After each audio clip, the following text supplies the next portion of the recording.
குறிப்பாக இஸ்ரேலுக்குள் செயல்படக்கூடிய ஹரேட்ஸ் பத்திரிகை வெளியிட்டிருக்கக்கூடிய அறிக்கையில் என்ன சொல்றாங்கன்னு சொன்னா, ராணுவத்தை மேற்கோள் காட்டி ராணுவத்தினுடைய சில முக்கியமான அதிகாரிகள் சொன்ன செய்திகளை மேற்கோள் காட்டி என்ன சொல்லியிருக்கிறாங்கன்னா, காசாவில் உதவி எடுப்பதற்காக உணவுகளை பெற்றுக்கொள்வதற்காக வரக்கூடிய அப்பாவிகள் மீது துப்பாக்கி சூடு தாக்குதல்களை நடத்துமாறு எங்களுக்கு ராணுவம் தான் கட்டளையிட்டது. காசாவுக்குள்ள எந்த உணவுகளும் போகல. அதை புரிஞ்சுக்கிறங்க. ஒரு செய்தி ஒன்று இன்றைக்கு வெளியாகி இருக்கு. என்னன்னா, நமக்கு தெரியும், இடையில நிறைய பேர் கேட்ட ஒரு கேள்விதான், பாலஸ்தீன விடுதலை போராளிகளுக்கு எதிராக அங்கே ஆர்ப்பாட்டம் நடத்துறாங்களாமே. யாருமே ஆர்ப்பாட்டம் நடத்தலை.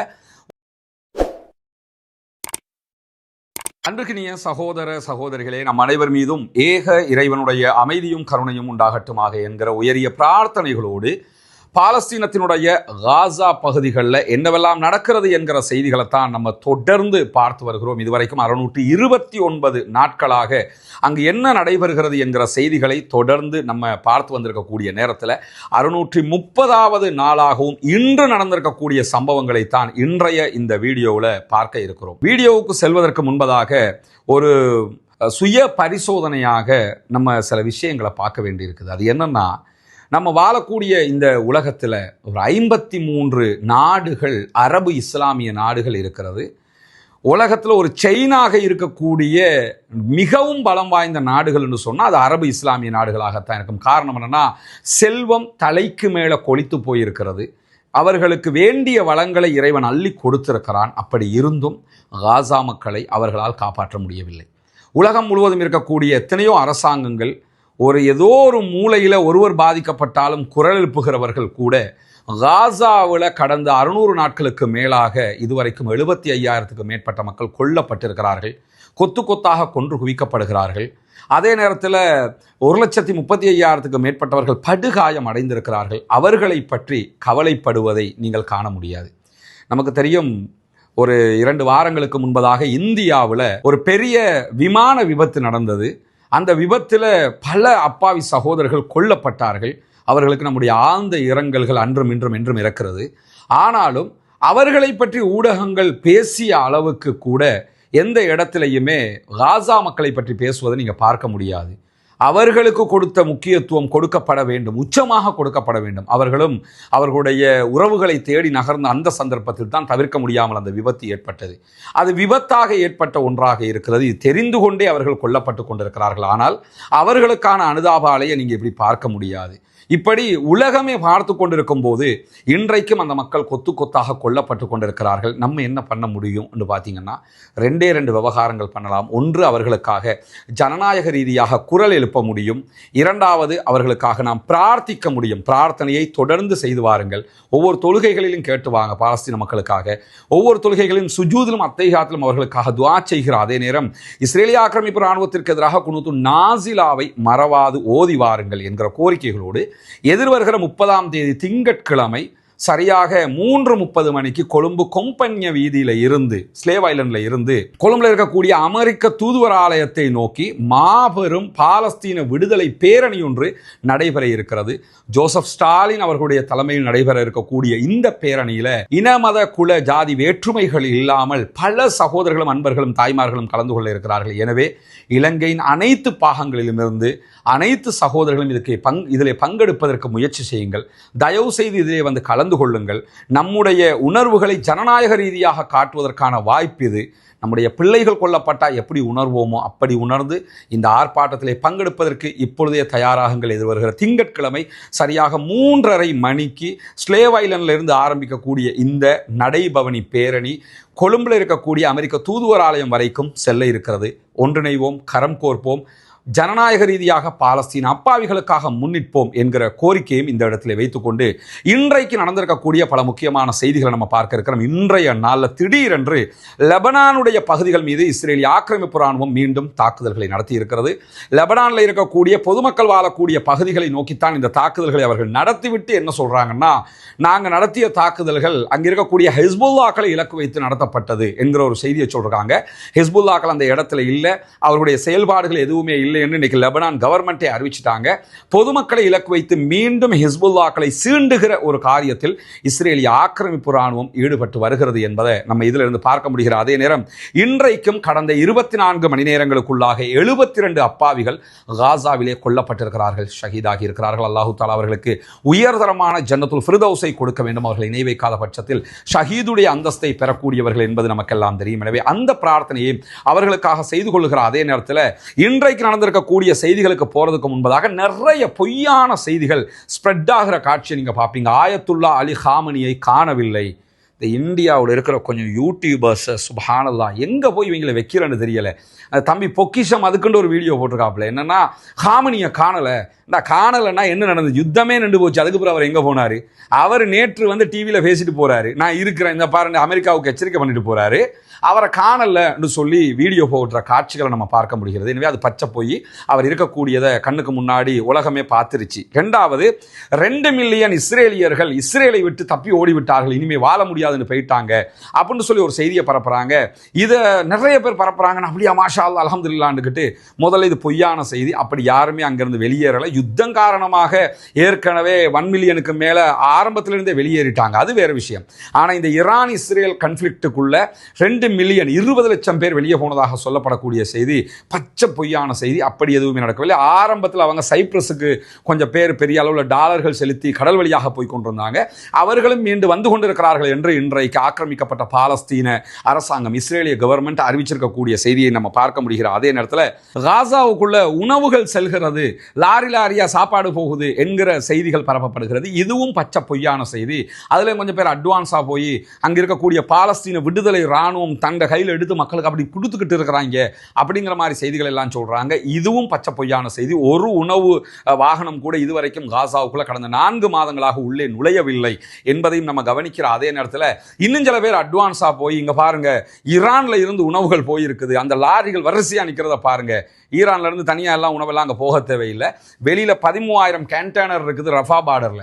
அதுல ஒரு கண்டெய்னராவது உள்ள போகுதான்னு பார்த்தீங்கன்னா அதுவும் போகல. முதல்ல ஈரான் இஸ்ரேலுக்கு அடிச்சுட்டாங்கிறதுனால ஈரான் எப்படி தெரியுமா அவர்கள் யோசிக்க வேண்டிய அவசியம் கிடையாது. ஈரானோ சவுதியோ எந்த நாட்டில் இருந்தும் ஒரு உணவு கண்டெய்னர் கூட காசாவுக்குள்ள நுழையவில்லை என்பதையும் நாம் இந்த இடத்திலே திட்டவட்டமாக புரிந்து கொள்ள வேண்டும். இதுவெல்லாம் பொய்யாக பரப்பப்படுகிற செய்திகள்ங்கிறத மனதிலே கொள்ளுங்கள். அந்த மக்களுக்கான பிரார்த்தனைகள் கூட உணவு போகுதாமே அப்படின்னு தடைபட்டு விடக்கூடிய ஒரு நிலை ஏற்பட்டுவிடும். தயவு செய்து கஃபாபில் மரி கதிபன் ஐயோ ஹத்திஸ பிகுல்லி மா சமிய என்கிறார்கள் ரசூலுல்லாஹி ஸல்லல்லாஹு அலைஹி வஸல்லம் அவர்கள். கேள்விப்பட்டதையெல்லாம் பரப்புகிறவன் பொய்யன் என்கிறார்கள். எனவே அந்த பொய்யன் லிஸ்ட்டில் சேர்ந்துடாதீங்க, வர்றதையெல்லாம் ஃபார்வர்ட் பண்ணாதீங்க. தயவு செய்து அது உண்மையா பொய்யா என்பதை இனம் கண்டுகொள்ளுங்கள் என்கிற கோரிக்கையை விடுத்தவனாக இன்றைக்கு வெளியாக இருக்கக்கூடிய செய்திகளில் மிக முக்கியமான ஒரு செய்தி என்னென்னு கேட்டால், இஸ்ரேலிய ஆக்கிரமிப்பு இராணுவத்தை சேர்ந்தவர்கள் வெளியிட்டிருக்கக்கூடிய ஒரு அறிக்கை சர்வதேச மட்டத்திலே மிகப்பெரிய ஒரு அதிர்வலையை ஏற்படுத்தி இருக்கிறது. அந்த செய்திகளுக்கு இன்றைக்கு என்ன செய்வது என்று தெரியாமல் மாறி மாறி பல அறிக்கைகளை வெளியிட்டுக் கொண்டிருக்கிறது இஸ்ரேல் என்கிற செய்திகள் இன்றைக்கு வெளியாகி இருக்கிறது. குறிப்பாக இஸ்ரேலுக்குள் செயல்படக்கூடிய ஹரேட்ஸ் பத்திரிகை வெளியிட்டிருக்கக்கூடிய அறிக்கையில் என்ன சொல்றாங்கன்னு சொன்னா, ராணுவத்தை மேற்கோள் காட்டி ராணுவத்தினுடைய சில முக்கியமான அதிகாரிகள் சொன்ன செய்திகளை மேற்கோள் காட்டி என்ன சொல்லியிருக்கிறாங்கன்னா, காசாவில் உதவி எடுப்பதற்காக உணவுகளை பெற்றுக்கொள்வதற்காக வரக்கூடிய அப்பாவிகள் மீது துப்பாக்கி சூடு தாக்குதல்களை நடத்துமாறு எங்களுக்கு ராணுவம் தான் கட்டளையிட்டது. காசாவுக்குள்ள எந்த உணவுகளும் போகல, அதை புரிஞ்சுக்கிறங்க. ஆனா இப்ப உணவு எடுக்க போறாங்களே, அங்க என்ன நடக்குதுன்னு சொன்னா, அமெரிக்காவும் இஸ்ரேலும் சேர்ந்து காசா ட்ரஸ்ட் சொல்லி ஒரு ட்ரஸ்ட்டை உண்டாக்கி இருக்கிறாங்க. அந்த ட்ரஸ்டால நாங்க உணவு கொடுக்க போறோம் வாங்கன்னு சொல்லி கூப்பிட்டு உணவு எடுக்க வருகிற மக்களை கொன்று குவித்துக் கொண்டிருக்கிறார்கள். அவங்க உணவு கொடுக்கல, ஆனா கொன்று குவித்துக் கொண்டிருக்கிறார்கள். அந்த இடத்துக்கு போகிற மக்கள் மேல துப்பாக்கி சூடு நடத்துங்கள், அவர்களை கொல்லுங்கள் என்று சொல்லி எங்களுக்கு ராணுவம் உத்தரவிட்டது. ராணுவ தலைமையகத்திலிருந்து உத்தரவு வந்தது. நாங்க அவங்களை கொன்றோம். 500க்கும் மேற்பட்டவர்கள் இந்த ஒரு 12 நாட்களுக்குள்ளாக கொல்லப்பட்டிருக்கிறார்கள். கிட்டத்தட்ட 2000க்கும் மேற்பட்டவர்கள் உணவு எடுப்பதற்காக போன இடத்துல கொல்லப்பட்டிருக்கிறாங்க பாலஸ்தீன அப்பாவிகள் என்கிற நிலையில அந்த ராணுவத்தினுடைய அதிகாரிகளை என்ன சொல்லியிருக்கிறாங்கன்னா, பாலஸ்தீனத்திலிருந்து உணவு தேடுவதற்காக வந்த யாரும் ஆயுதங்களோடு வரவில்லை, அவர்கள் நிராயுதபாணிகளாகத்தான் வந்தார்கள், அவர்கள் எங்களோடு சண்டையிட வரவில்லை, எனவே அவர்கள் மீது நிராயுதபாணியாக இருக்கிற நேரத்திலையும் துப்பாக்கிச்சூடு நடத்துங்க என்கிற அறிக்கையை எங்களுக்கு இராணுவம் தந்தது, நாங்கள் ஷூட் பண்ணினோம் அப்படின்னு சொல்லியிருக்கிறாங்க. உலக மகா கொடூரம் இதை விட வேறு என்ன வேண்டும் என்பதை நம்ம யோசிக்கணும். என்னன்னா, ஆயுதமே அவங்களோட கையில் இல்லை, அவங்க உணவு எடுக்க வந்தவங்க, அவங்கள சுட்டு கொள்ளுங்க என்று சொல்லி அறிவித்திருக்கிறார்கள் என்பதை இன்றைக்கு பகிரங்கமாக இஸ்ரேலிய ஆக்கிரமிப்பு இராணுவமே வெளியிட்டிருக்கிறது.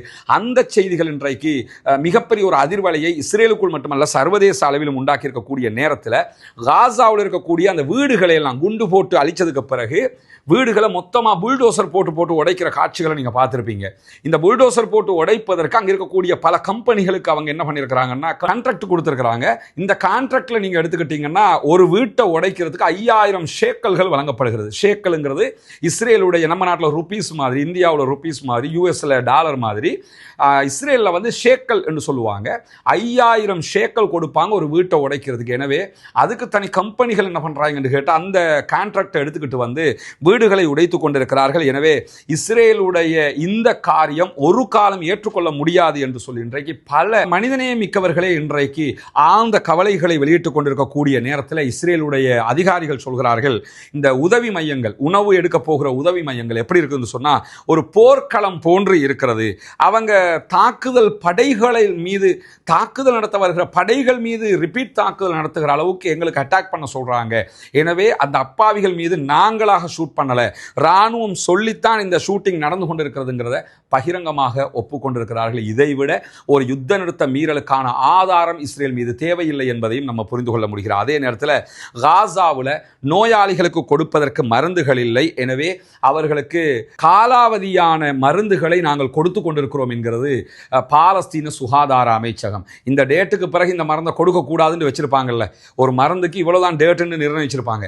அந்த டேட்டை தாண்டிய காலாவதியான மருந்துகளை கூட நாங்கள் கொடுக்குறோம், எங்ககிட்ட மருந்து இல்லை, வேற வழியே இல்லை என்று சொல்லி இன்றைக்கு இஸ்ரேலுடைய சுகாதார அமைச்சகம் தகவல் வெளியிட்டிருக்கக்கூடிய அதே நேரத்தில் காசாவில் 17,000 குழந்தைகள் ஊட்டச்சத்து குறைபாட்டில் பாதிக்கப்பட்டிருக்கிறார்கள் என்கிற அப்பாவித்தனமான கவலைக்குரிய செய்திகளும் இன்றைக்கு வெளியாகி இருக்கிற அதே நேரத்தில் காசாவில் இருக்கக்கூடிய இஸ்ரேலுடைய கைதிகளுடைய குடும்பங்கள் நாளைய தினம் இஸ்ரேலில் ஒரு பாரிய நாடு தழுவிய ஆர்ப்பாட்டத்திற்கு அழைப்பு விடுத்திருக்கிறார்கள். நாளை இஸ்ரேலில் ஒரு பெரிய ஆர்ப்பாட்டம் நடத்த வேண்டியிருக்கிறது, அத்தனை பேரும் கலந்து கொள்ளுங்கள் என்கிற அறிவிப்பை அவர்கள் விடுத்திருக்கக்கூடிய செய்திகளும் வெளியாக இருக்கக்கூடிய நேரத்தில் பாலஸ்தீன விடுதலை இராணுவம் இன்றைக்கு நிறைய தாக்குதல்களை இஸ்ரேல் மேல நடத்தி இருக்கிறாங்க.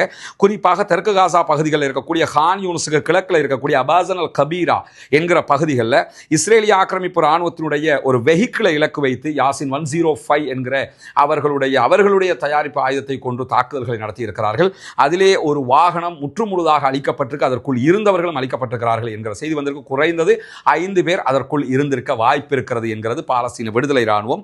அதை தாண்டி ஜபாலியாவினுடைய கிழக்கு பகுதிகளில் இஸ்ரேலிய ஆக்கிரமிப்பு இராணுவத்தினுடைய வெஹிக்கிள்ஸ் மேல தாக்குதல் நடத்தி இருக்கிறோம். அதிலே 3 வெஹிக்கிள்கள் அளிக்கப்பட்டிருக்கிறது என்கிறது பாலஸ்தீன விடுதலை இராணுவத்தினுடைய துணை இராணுவ குழு. எனவே 4 வெஹிக்கிள்கள், குறைந்தது 20 பேர் இன்றைக்கு பாலஸ்தீன சுதந்திர போராட்ட இராணுவம் சார்பாக இஸ்ரேலியர்கள் கொல்லப்பட்டிருக்கிறார்கள், அளிக்கப்பட்டிருக்கிறார்கள் என்கிற செய்திகள் வெளியாக இருக்கிற அதே நேரம் பாலஸ்தீன விடுதலை இராணுவத்தினுடைய துணை இராணுவ குழுக்களில் இன்னும் ஒரு குழு அறிவித்திருக்கக்கூடிய ஒரு செய்தியில் தெற்கு காசா பகுதிகளில் இருக்கக்கூடிய ஹம்மாது பகுதிகளில், கான் யூனிஸினுடைய ஹம்மாது பகுதிகளில் இன்றைக்கு இஸ்ரேலிய ஆக்கிரமிப்பு இராணுவத்தினுடைய வெஹிக்கிள் இருந்த ஏரியாவில் மோட்டார் குண்டு தாக்குதல்களை சரமாரியாக நடத்தி இருக்கிறோம் என்று சொல்லியிருக்கிறார்கள். அதில் எத்தனை பேர் கொல்லப்பட்டிருக்கிறாங்க என்கிற செய்திகள் இதுவரைக்கும் உத்தியோகபூர்வமாக வெளியிடப்படவில்லை என்கிற நிலையில் இன்றைக்கு அல் ஜசீராவினுடைய அரபு பக்கம் தாக்குதல்களுடைய ஒரு லிஸ்டையே வெளியிட்டிருக்கிறாங்க. அந்த லிஸ்ட்டை நம்ம பார்த்தோம்னு சொன்னால் கடந்த திங்கட்கிழமையிலிருந்து நடத்திய ஒரு தாக்குதல் பட்டியலை வெளியிட்டிருக்கிறாங்க. குறிப்பாக சுஜாயா பகுதிகளுக்கு கிழக்க இருக்கக்கூடிய தாலல் முந்தர் என்கிற ஒரு பகுதி, அந்த பகுதிகளில் இஸ்ரேலிய ஆக்கிரமிப்பு இராணுவத்தினுடைய ஒரு சிப்பாயை நாங்கள் கொண்டிருக்கிறோம் என்கிற அறிவிப்பை விடுத்திருக்கிறார்கள். கான் யூனிஸுக்கு வடக்கு பகுதிகளில் இஸ்ரேலிய ஆக்கிரமிப்பு இராணுவத்தினுடைய வெஹிக்கிள்ஸ் இருந்த பகுதிகளில் நாங்கள் தாக்குதல்களை நடத்தியிருக்கிறோம், ஷெல் தாக்குதல்களை நடத்தியிருக்கிறோம் என்று சொல்லியிருக்கிறார்கள். வடக்கு காசா பகுதிகளில், நார்த் காசா பகுதிகளில், ஜபாலியாவுக்கு கிழக்கு பகுதிகளில் பாலஸ்தீன விடுதலை இராணுவம் 2 மெர்காவா டேங்குகளை அளித்திருக்கிறது என்கிற செய்திகளை வெளியிட்டிருக்கிறார்கள். அதே போன்று அவர்களுடைய இராணுவத்தை ஏற்றுக்கொண்டு வரக்கூடிய கேரியர் வெஹிக்கிள் ஒன்றையும் நாங்கள் அளிச்சிருக்கிறோம் என்கிற செய்திகளை சொல்லியிருக்கிறார். அதே நேரம் பாலஸ்தீன விடுதலை இராணுவத்தினுடைய துணை இராணுவ பிரிவுகளாக இயங்கக்கூடிய கிட்டத்தட்ட 4 இராணுவ பிரிவுகள், அவங்களுடைய பேர்களை நம்ம சொல்ல முடியாது, அந்த இராணுவ பிரிவுகள் இணைந்து இன்றைக்கு நடத்தி இருக்கக்கூடிய தாக்குதல்களை நஹல் ஓஸ் என்கிற இஸ்ரேலிய ஆக்கிரமிப்பு இராணுவத்தினுடைய இராணுவ பேஸ் மேலேயே அட்டாக் பண்ணி இருக்கிறாங்க. மீண்டும் ராக்கெட் தாக்குதல்களை ஆரம்பித்திருக்கிறது பாலஸ்தீன விடுதலை இராணுவம் என்கிற செய்திகளும் இன்றைக்கு பதிவாகி இருக்கக்கூடிய இருக்கக்கூடிய காட்சிகளை நம்ம பார்க்கலாம். இதுவரைக்கும் அவர்கள் பாலஸ்தீன இராணுவத்தைச் சேர்ந்தவர்கள் இஸ்ரேலிய ஆக்கிரமிப்பு இராணுவத்திற்கு எதிராக மீண்டும் மீண்டும் ராக்கெட் தாக்குதல்களை நடத்துகிற அளவுக்கு அவர்களிடத்தில் பலமும் வளமும் இருக்கிறது என்பதை இது மீண்டும் காட்டுகிறது என்பதை நாம் கவனிக்கிற அதே நேரத்தில் இஸ்ரேல் இந்த செய்திகளால் அதிர்ச்சி அடைந்திருக்கிறது என்கிறது அல் ஜசீரா. ஏன்னா இன்னைக்கு 630 நாளை தாண்டிட்டோம். ஈரானோடே ஒரு யுத்தம் நடந்து முடிஞ்சிருச்சு. அப்படி நடந்ததற்கு பிறகும் இந்த நிமிடம் வரைக்கும் பாலஸ்தீன விடுதலை இராணுவம் தொடர்ந்து இஸ்ரேலிய மெர்காவா டேங்குகள் இன்னைக்கும் 2 மேலே அட்டாக் பண்ணியிருக்கிறாங்க. 3 வெஹிக்கிள்னும் போது மொத்தம் 5 வெஹிக்கிள், ஒன்றுக்குள்ள 5 பேர் வச்சா கூட 25 பேருக்கு மேலே இன்னைக்கும் கொல்லப்பட்டிருக்கிறாங்க.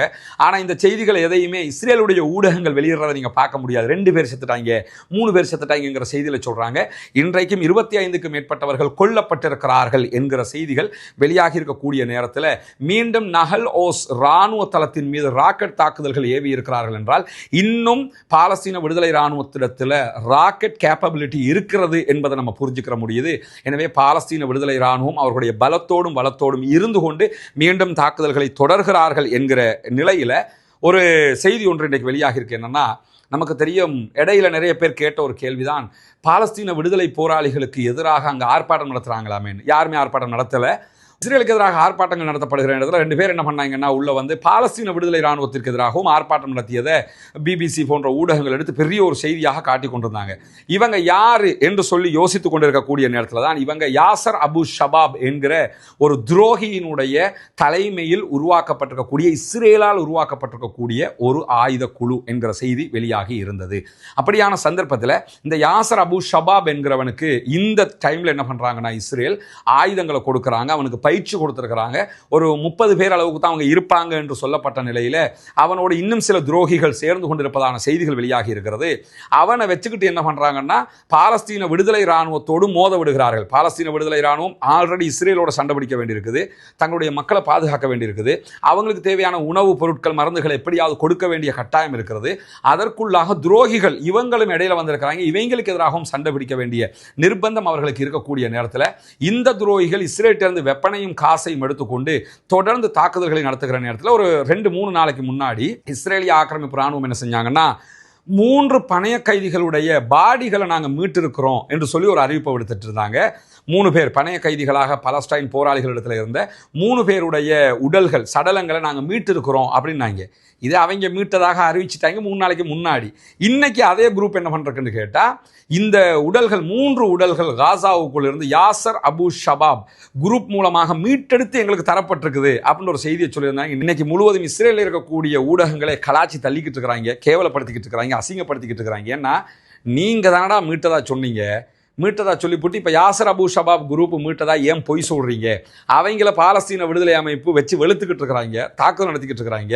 அப்படி இருக்கும்போது அவங்க காப்பாற்றி மீட்டு தந்தாங்க என்று சொன்னால் அவங்க உயிரோட மீட்டு தந்திருக்க வேண்டியதானே, ஏன் பணத்தை கொண்டு தந்துட்டு போனாங்க என்று சொல்லி கேவலமாக பேசக்கூடிய நிலையும் உருவாகி இருக்கிறது. எனவே எப்பொழுதுமே இந்த சுதந்திர போராட்டங்கள் வெற்றி அடைவதற்கு தாமதமாவதற்கான மிகப்பெரிய காரணம் என்ன தெரியுமா?